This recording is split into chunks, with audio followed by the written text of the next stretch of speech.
Tuhan bersamamu dan bersama roh. Inilah Injil suci menurut Markus. Dimuliakanlah Tuhan.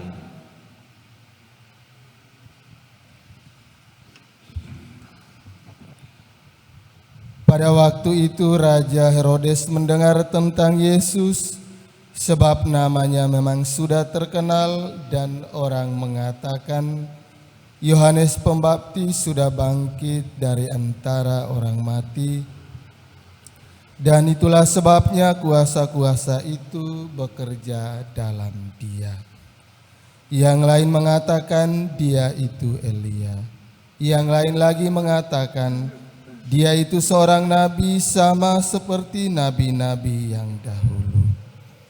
Waktu Herodes mendengar hal itu, ia berkata, "Bukan, dia itu Yohanes yang sudah kupenggal kepalanya dan kini bangkit lagi."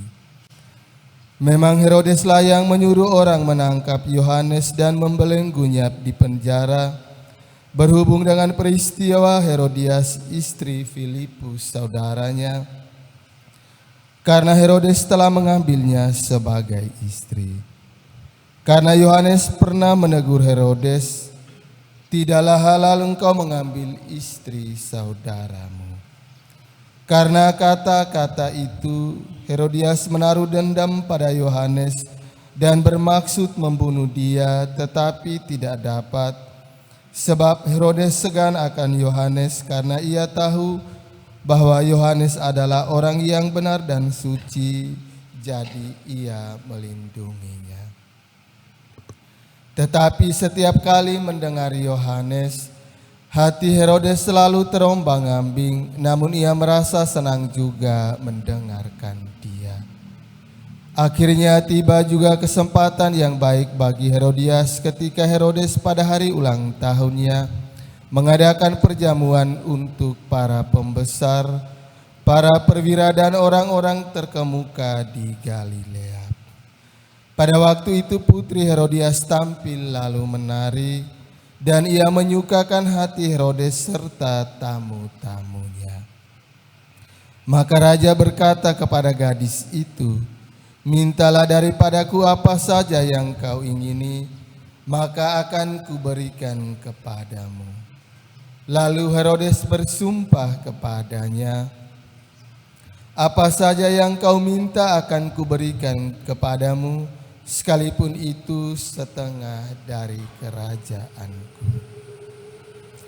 Anak itu pergi dan menanyakan ibunya, "Apa yang harus kuminta?"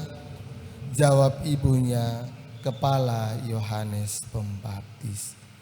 Maka cepat-cepat ia pergi kepada raja dan meminta, "Aku mau supaya sekarang juga engkau berikan kepadaku kepala Yohanes Pembaptis dalam sebuah talam." Maka sangat sedihlah hati raja, tetapi karena sumpahnya dan karena segan terhadap tamu-tamunya, ia tidak mau menolaknya. Raja segera menyuruh seorang pegawai dengan perintah supaya mengambil kepala Yohanes. Orang itu pergi dan memenggal kepala Yohanes di penjara. Ia membawa kepala itu dalam sebuah talam dan memberikannya kepada gadis itu, dan gadis itu memberikannya pula kepada ibunya. Ketika murid-murid Yohanes mendengar hal itu, mereka datang dan mengambil mayatnya, lalu membaringkannya dalam kubur. Demikianlah sabda Tuhan. Terpujilah Kristus.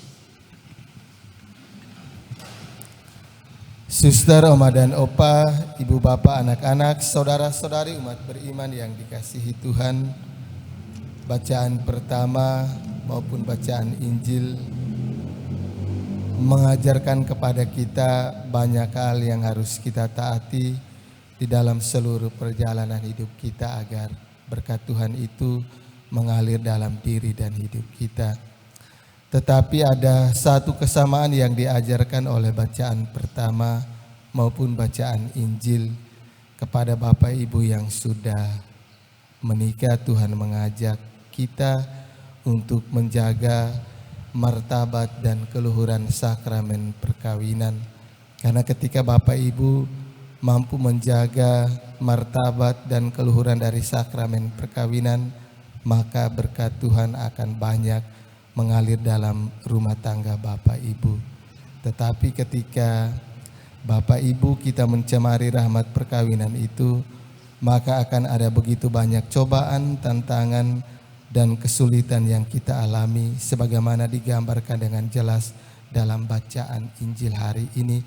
Yohanes Pembaptis menegur Herodes dan Herodias karena mereka berselingkuh, dan akhirnya Yohanes menanggung penderitaan.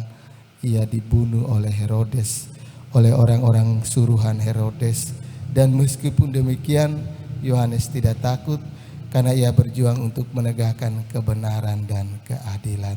Dengan demikian diingatkan kepada kita, ketika kita berjuang untuk menjaga kekudusan dan juga keluhuran martabat sakramen perkawinan masing-masing kita, butuh perjuangan dan pengorbanan.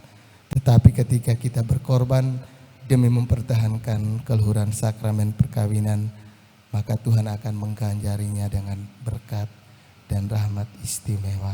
Mari kita berjuang untuk menjaga rahmat perkawinan kita masing-masing, juga rahmat imamat dan panggilan hidup kita masing-masing, agar kini dan kelak Tuhan melimpahi kita dengan pahala surgawi.